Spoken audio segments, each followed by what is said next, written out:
Boa noite a todos. Boa noite. Hoje, 17 de fevereiro de 2020, nós estamos reunidos para estudarmos a obra há 2000 anos. Nós estamos exatamente no capítulo 2, em que retrata um escravo.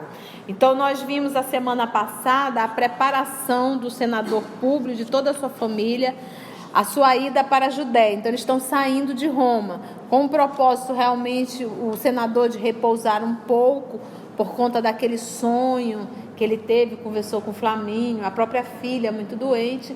Então, o grande amigo Flamínio achou por bem orientar o amigo. Lembra que o senador Públio tem 20 e poucos anos, 29 anos, né? Quase 30 anos.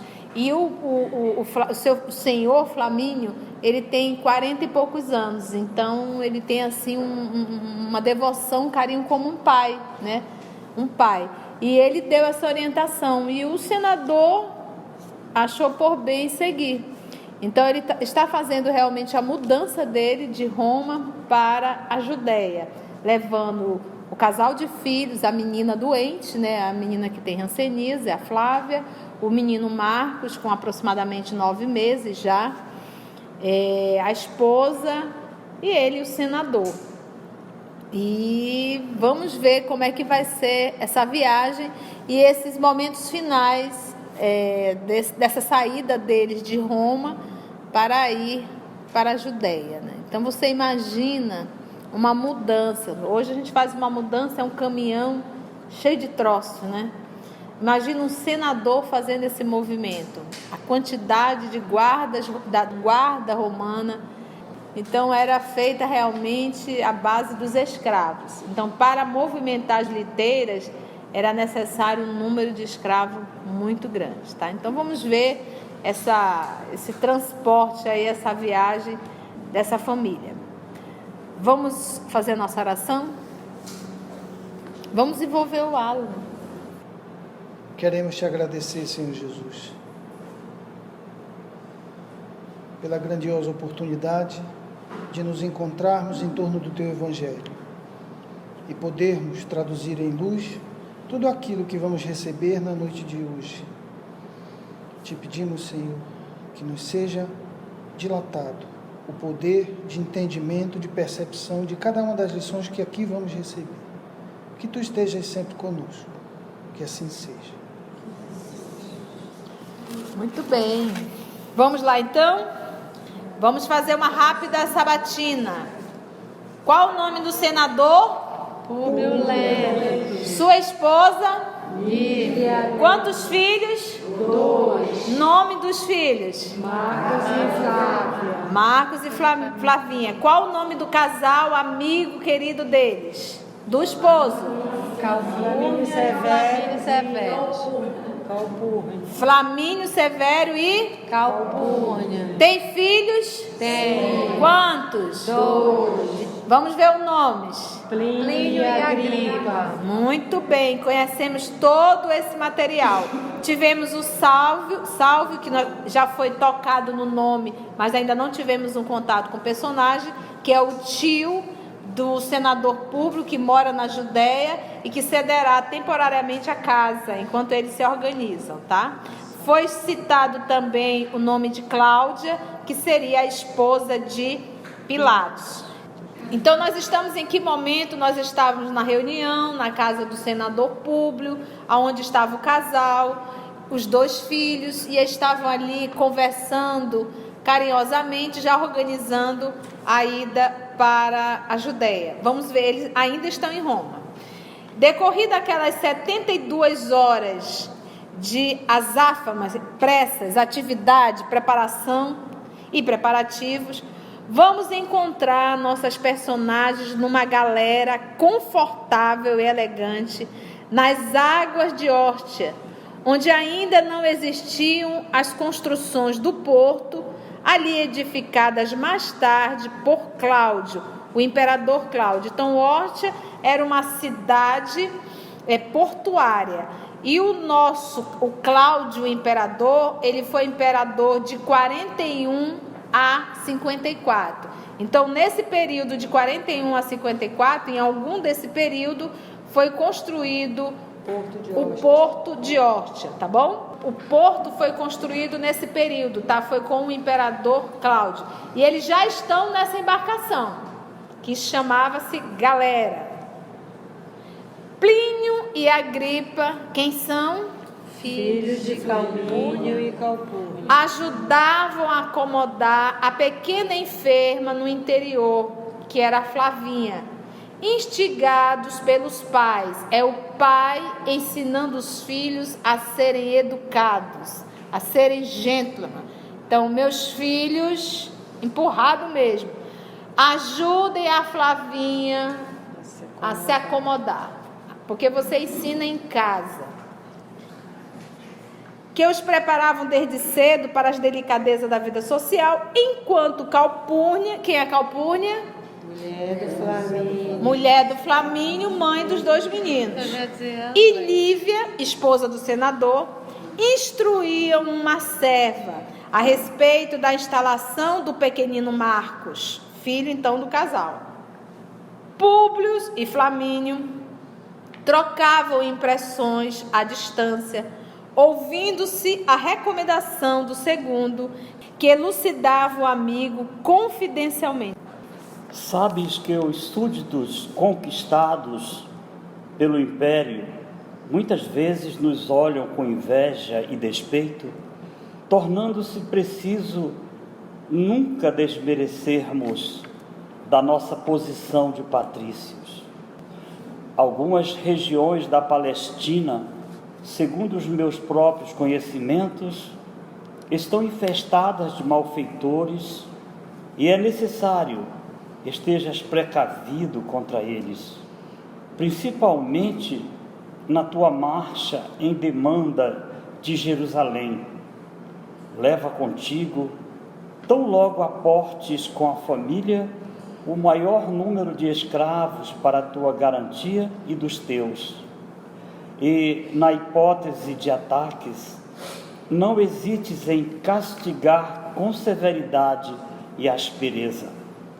Então, dentro da leitura do nosso Flamínio, né, ele diz assim, segundo os meus próprios conhecimentos, a região da Palestina está infestada de malfeitores e é necessário que vocês se preparem para isso. E ele diz assim, principalmente na tua marcha em demanda para Jerusalém. Ele orienta que leve uma quantidade maior de escravos e diz que, na hipótese de qualquer ataque, que ele não pense, ele não hesite em castigar com severidade e aspereza. Na outra vez, nós anotamos aqui, tu tinhas dito que é uma dica que o Flamínio deu para ele que desperta orgulho, autoridade e agressividade. Uma dica. Que é uma dica, porque queira ou não queira, ele é alguém que ele tem um respeito muito grande por ele e que ele acaba acatando. E aí é sempre aquela nossa fala. Quem é o exemplo? Quem é o tipo mais perfeito? Nós já o conhecemos, nós já temos as informações. Públio recebeu a exortação atenciosamente e daí a minutos, porque gente, isso aqui ainda serve hoje. A gente ainda acha que o mando, que o administrar, que o comandar é com autoritarismo. É com a mão de ferro. E não é. Então isso aqui ainda, infelizmente, ainda cabe na cabeça de algumas pessoas. E ele achou que para ele mostrar a sua presença, ele deveria castigar e ser bastante autoritário. Públio recebeu a exortação atenciosamente e daí a minutos movimentam-se ambos no interior da embarcação, onde o viajante interpelava o chefe dos serviços. Então, Aulus, tudo está pronto? Sim, ilustríssimo, apenas aguardamos as vossas ordens para a partida. Quanto aos nossos trabalhos, podeis ficar tranquilo, porque escolhi a dedo os melhores cartagineses para o serviço de remos. E a nossa querida amiga Aramita vai explicar o que são os cartagineses. Cartagineses são as pessoas que nascem, é o gentilício, olha, de quem nasce em Cartago. Uma cidade, né? Uma cidade. Aqui ele quer dizer que são escravos, descendentes de lá. Com efeito, começaram ali as últimas despedidas. As duas senhoras abraçavam-se com lágrimas enternecidas e afetuosas, enquanto se expressavam promessas de perene lembranças e votos aos deuses pela tranquilidade geral. Derradeiros abraços comovidos e largava a galera suntuosa. Não era só um barco, era um barco suntuoso, na qual a bandeira da águia, que era o símbolo de Roma, a bandeira da águia romana tremulava orgulhosa ao sopro suave das virações marinhas. Os ventos e os deuses eram favoráveis. Nós estamos na primavera, porque em breve, ao esforço hercúleo dos escravos, no ritmo dos remos poderosos, os viajantes contemplavam de longe a fita esverdeada da costa italiana, como se avançasse na massa líquida para as vastidões insondáveis do infinito. Então, trabalhar nas galeras era uma condenação, era o escravo condenado à morte, porque dali só saía. Transcorria a viagem com o máximo de serenidade e calma. Públio Lentulus, não obstante a beleza da paisagem na travessia do Mediterrâneo e a novidade dos aspectos exteriores, considerada a monotonia dos seus afazeres na vida romana, junto dos numerosos processos do Estado, tinha o coração cheio de sombras. Em vão, a esposa procurava aproximar-se do seu espírito irritado, buscando tanger assuntos delicados de família, com o fim de conhecer e suavizar-lhe os íntimos dissabores. Você vê o que é uma alma nobre, né? Ela se aproxima, tenta puxar um assunto, né? Se é uma pessoa que não está, já diz, olha, é difícil conviver com ele, olha, pensa uma pessoa irritada todo o tempo, agressivo, olha, não sei não, vou pedir a separação. Porque não aguenta, ela não é essa docilidade, ela sabe chegar, ela sabe envolver, ela tem é amor isso, ela exala, é dela, não tem jeito. Não é a condição psicoemocional do esposo que vai influenciar a condição psicoemocional dela. Ela reconhece a patologia dele, esse jeito irritado dele, ela tenta compreender e ela não absorve a antipatia dele, porque essa é a nossa maior dificuldade no relacionamento. Se um está emburrado, a gente emburra também. Experimentava ele a impressão de que caminhava para emoções decisivas no desenrolar de sua existência. Isso é verdade? Sim. Conhecia parte da Ásia, porque na primeira mocidade havia servido um ano na administração de Esmirna. Esmirna, cidade hoje no sudoeste da Turquia, tá? De modo a integrar-se da melhor maneira no mecanismo dos trabalhos do Estado. Mas não conhecia Jerusalém, onde o esperavam como legado do imperador. O legado significava o quê? É um funcionário que fiscalizava a administração das províncias. O embaixador, ele já chega lá, só para a gente ter uma noção, quem é Públio, qual a função dele. Então, você imagina o que é alguém que vai para fiscalizar. Você que tem empresa, quando diz assim, a sua empresa vai passar por uma fiscalização, a coluna arrepia, né? Fica aquela pressão ali, não é verdade? E aquela pessoa que chega, tu já fica assim olhando, você diz, meu Deus, né? Então imagina um senador. Então o Pilatos, que era o governador, estava abaixo dele. Ele está há muito tempo com essas impressões. E ele está de novo com essa impressão que caminhava para emoções decisivas do desenrolar da sua existência. Ele acredita nos deuses, mas ele não tem uma humildade de fazer nenhum sacrifício, nenhuma coisa, nem pedir a orientação. Quantas vezes a gente não tem essa intuição, mas o orgulho nos impede de fazer a conexão? Em defesa do Públio, eu vou dizer que ele pediu orientação de Flamínio e foi Flamínio é mal Deus. orientado. Mas os deuses, ele fez sacrifício aos deuses, mas... Em verdade, a palavra humildade que nos falta realmente, que nos falta, é porque a falta de humildade me dificulta enxergar o que eu estou. E o orgulho e a vaidade, ele me dá bastante subterfúgios para eu justificar os meus erros. Então, nesses dois movimentos não há evolução.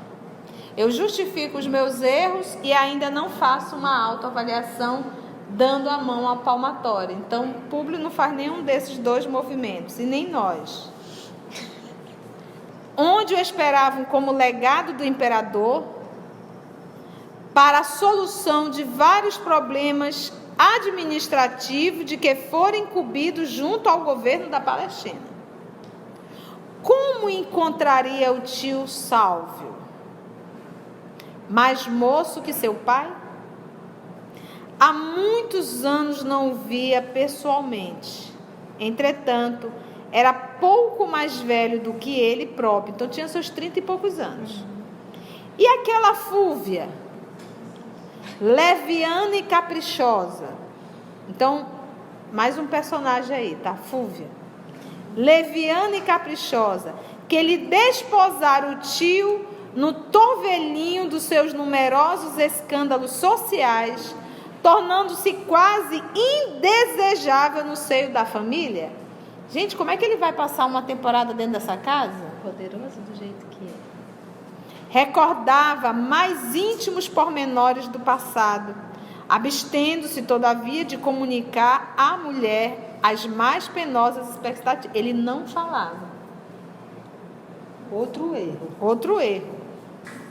Refletindo igualmente na situação da esposa e dos dois filhinhos, encarava com ansiedade os primeiros obstáculos à sua permanência na Judéia, na qualidade de patrícios, mas também como estrangeiros, considerando que as amizades que os aguardavam eram problemáticas.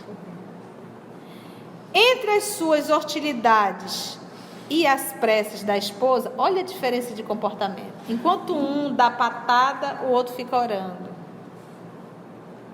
Estava a terminar a travessia do Mediterrâneo quando chamou a atenção do seu servo de confiança neste termo. Porque, gente, nós temos duas personalidades. O que o senador está vivendo, a Lívia também está. A filha do senador tem hanseníase. A filha da Lívia também tem. O senador tem um menino de 9 meses. A Lívia também tem. Aliás, foi ela que pariu, né? Foi ela que pariu e que cuida, né? Ele administra a Roma, ela administra toda aquela casa. Ela faz todo o movimento de administração. Ele está viajando para uma cidade que ele já conhece. Ela está indo para uma cidade que ela não conhece ninguém e que já tem informação que não vai encontrar coisas boas lá. A pergunta é, por que ele vive nessa irritação e ela nessa bondade constante? Por que ele é um homem tão mal-humorado? Culpa. As encarnações, elas são solidárias. O vovô de outrora não deixou de viver, está nele. Ele foi um homem cruel. Então, essa irritabilidade, esse mau humor, faz parte da essência dele ainda. Ela não. Ela é uma alma nobre. Não carrega a culpa. Logo, está em paz com a vida. Então, são essas nuances que nós temos que parar para nos autoavaliar. Então, a paz de Lívia é resultado de encarnações que ela não carrega culpa. O senador mandou matar, como Sura, cegar. Ele era muito cruel. Não tem como exalar amor um homem desse. Aquilo que foi motivo de queda outrora que foi o poder, ele ainda está vivendo a mesma experiência. E ele volta a viver todo o resultado de outrora, quando ele foi para o mundo espiritual, que ele sofreu e não foi pouco. Por isso a angústia, ele está no mesmo terreno ainda. Sabe aquela situação de você errar, fazer uma besteira e você não sair do mesmo espaço? Então ele ainda está em contato com as mesmas emoções. E assim, ele tem uma intuição de que está chegando a hora de toda aquela coisa dele, de ele passar de novo da provação, para ele fazer o divisor de águas, né? Que ele ia fazer se ele tivesse tomado o caminho que ele não tomou. Então ele está sentindo isso, esse conflito. E ele está indo, gente, para Jerusalém. Quem está lá é o Cristo. Aquele encontro com o Cristo está programado. No mundo espiritual, viu o sonho dele, era dito: você vai ter uma oportunidade em comum. E nós estamos contando contigo. Entre as suas hostilidades e as preces da esposa, estava a terminar a travessia do Mediterrâneo, quando chamou a atenção do seu servo de confiança nestes termos: Comênio, dentro em pouco estaremos às portas de Jerusalém. Mas antes que isso se verifique, temos de realizar pequena marcha depois do ponto de desembarque, reclamando-se muito cuidado de minha parte com relação ao transporte da família. Esperam-se alguns representantes da administração da Judéia, mas certamente estaremos acompanhados dos teus cuidados, pois vamos aportar em região para mim desconhecida e estrangeira. Reúne todos os servos sob as tuas ordens, de modo a garantirmos a absoluta segurança pelo caminho. Senhor, contai com o nosso desvelo e dedicação. Respondeu o servidor, entre respeitoso e comovido. Então ele, na condição do homem, do chefe de Estado, do responsável por essa nau, ele está fazendo todo o movimento para cuidar da família amada dele. Ele está preocupado com esse movimento da família. No dia imediato, Públio Lentulus e comitiva desembarcavam em pequeno porto da Palestina, sem incidentes dignos de menção, tá? Teve coisinhas pequenininhas, mas nada. Esperavam-no, além do legado do procônsul, alguns lictores e numerosos soldados pretorianos, comandados, e aí vem um novo personagem, Sulpício Tarquínios, munido de todos os aprestos, preparos e elementos exigidos para uma viagem tranquila e confortável pelas estradas de Jerusalém. Então, já estava ali no momento que eles desembarcaram, já estava ali o legado do procônsul. Então, só para a gente entender um pouquinho, o lictor é cada um dos 12 portadores de varas que acompanhavam os cônsules. Então, era alguém da administração política. Então, quando eles chegaram, já tinha um grupo aguardando a chegada do senador. Vamos lá. Após o necessário repouso, a caravana pôs-se a caminho, parecendo antes expedição militar que transporte de simples família pelas estações periódicas de descanso.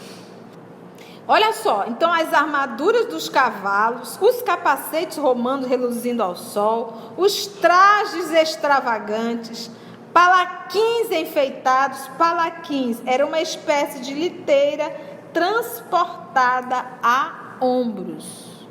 Você já viu, né? Aquela liteira e o povo carregando. Eu digo, pelo amor de Deus, tu já pensaste?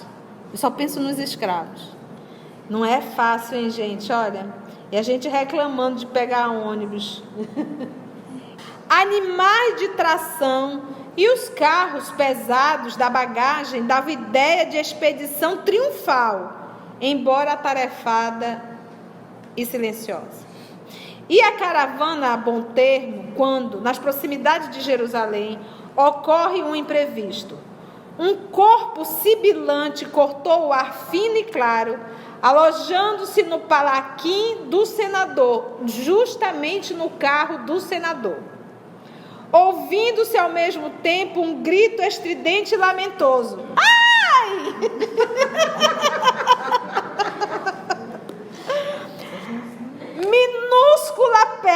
Minúscula pedra, ferira levemente o rosto de Lívia, determinando grande alarme na massa enorme de servos e cavaleiros.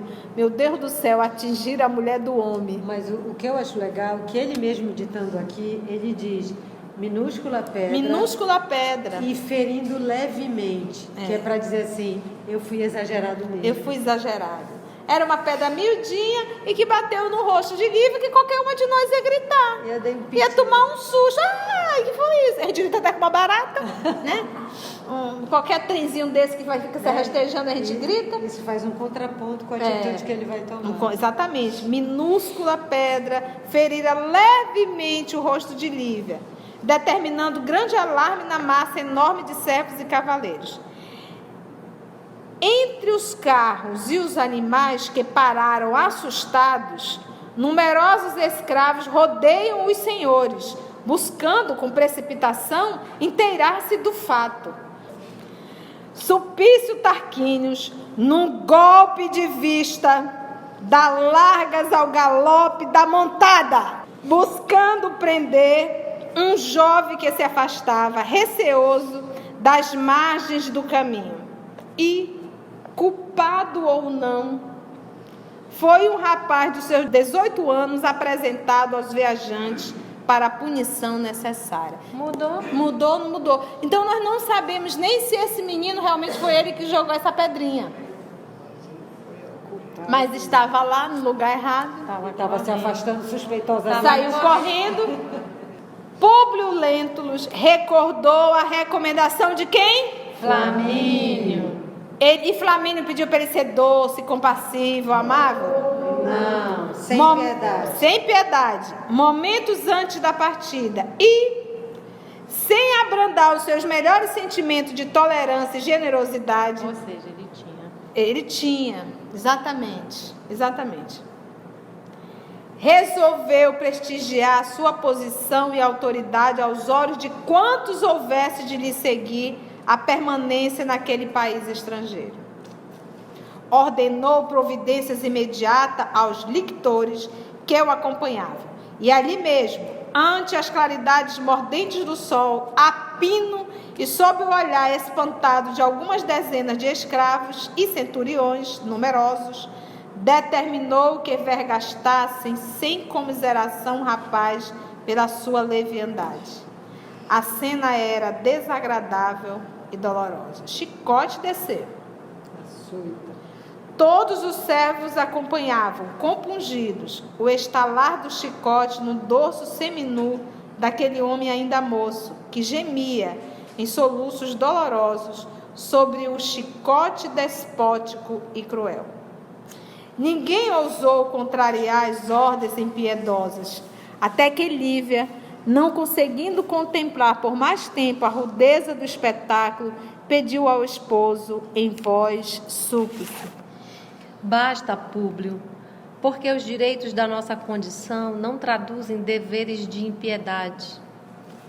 O senador considerou, então, a sua severidade excessiva e rigorosa, ordenou a suspensão do castigo doloroso, mas, a uma pergunta de Sulpício, quanto ao novo destino do infeliz, falou em tom rude e irritado. Para as galeras. Condenação. Dali ninguém saía vivo.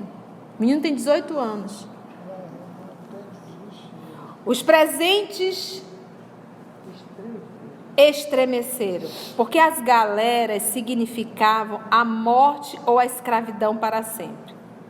O desventurado amparava-se exânime nas mãos dos centuriões que o rodeavam. Porém, ao ouvir as 3 palavras da sentença condenatória, deitou ao seu orgulhoso juiz um olhar de ódio e desprezo supremos. No âmago de sua alma coriscavam relâmpagos de vingança e de cólera, mas a caravana pôs-se novamente a caminho, entre o ruído dos carros pesados e o tilintar das armaduras, ao movimento dos cavalos fogosos e requietos. Então o jovem guardou nele o ódio Jurou vingança. pelo senador, pelo seu juiz, como é falado, né? E é isso que a gente esquece, né? É um movimento dessa falta de perdão, porque não é só o perdão, é a condenação. Ele condenou o rapaz, e às vezes nós, com palavras, condenamos pessoas. E essa pessoa guarda uma mágoa, um ódio pra gente pro resto da vida. Pro resto da vida. São esses momentos de provas pequenas que a gente põe tudo a perder. E é isso, a gente vê assim a vida do senador, uma vida de um senador, com tudo ali. Foi só uma pedra que rolou, que caiu. Mas isso foi o suficiente para ele dar um norte. Você vai ver o que essa pedrinha e esse machucado pequenininho, o peso dessa pedra na vida do senador por causa de um momento, de uma escolha. Vai mudar tudo. Então, um conselho, eu sempre tenho que colocar. Todos nós ouvimos conselhos, todos nós temos a gente interfere e outros interferem na nossa vida. Mas quem é responsável somos nós. Porque o que os Espíritos dizem? Que os Espíritos influenciam muito em nossa vida. Muito. Quase sempre são eles que vos dirigem. Mas eles nos dão ideias. Quem realiza somos nós. Então, o Flamínio deu uma ideia, deu um conselho. Mas quem realizou foi o senador. E quem vai ser responsável é o senador. Então hoje, como disse a Carla, hoje a gente tem um parâmetro. A gente sabe, eu não preciso perguntar, Carla, o que eu devo fazer? Nós já sabemos o que temos que fazer. Agora, a grande luta realmente é contra o algoz. Orgulho e vaidade. Essas duas criaturas, cenas do próximo capítulo. Para as galeras. Foi bom? Nos sentimos lá na caravana. Viram os soldados romanos. Só aqui não é fácil para nós imaginar. Sol a pino, pra gente estando aqui de Manaus é fácil, né? Aquele que está dizendo que vai cair chuva ainda, aquele sol que arde. Muito bom, gente, quantas emoções. Vamos orar?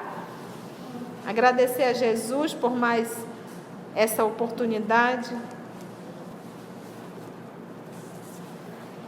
Vamos então, amigos, amigas, irmãos, irmãs, vamos orar, unindo o nosso pensamento, recordando os nossos irmãos da China, a ameaça que o Japão também recebe, aqueles irmãos nossos que estão ainda dentro daquele transatlântico, confinados. Imaginamos, Senhor Jesus, o mal-estar, o medo, a insegurança.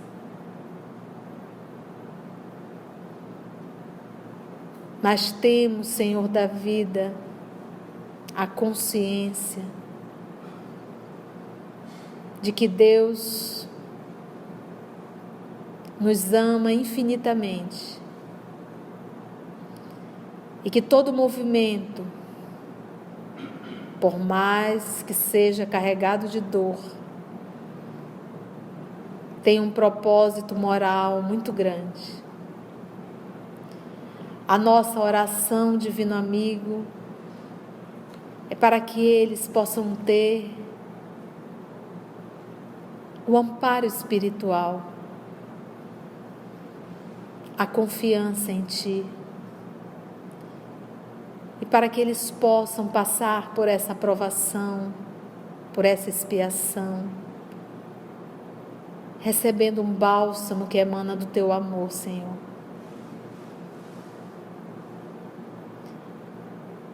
Aos nossos irmãos, alguns países que ainda estão em guerra, por não compreenderem o Evangelho do amor. E a nós, aqui nesse país que exala música, dança, alegria, mas que também nos matamos no trânsito, nos matamos com as drogas lícitas e ilícitas, nos matamos abusando do sexo. Tende misericórdia, Senhor. E que nós possamos, através da oração, contribuir com a asepsia do nosso planeta. O número de mortes também é muito grande, bem maior do que o da China, em que lá a morte vem com um choro, com um desespero. Nós aqui, com o excesso de velocidade, com o excesso do álcool e com o uso de drogas, nos matamos sorrindo e comemorando. Tende piedade de nós. Muito obrigada por esse momento que o Senhor nos ofereceu e nos oferece de estudo e reflexão. Que nós possamos refletir verdadeiramente em tudo que estudamos e que possamos ir para essa luta com o nosso mundo íntimo, batalha essa contra o orgulho e a vaidade. Obrigada, amigos espirituais, por esse encontro, pela inspiração, e que nós possamos, Senhor da vida, permanecer contigo e termos sempre a lembrança autêntica de que somos espíritos. Graça te damos, Senhor da vida.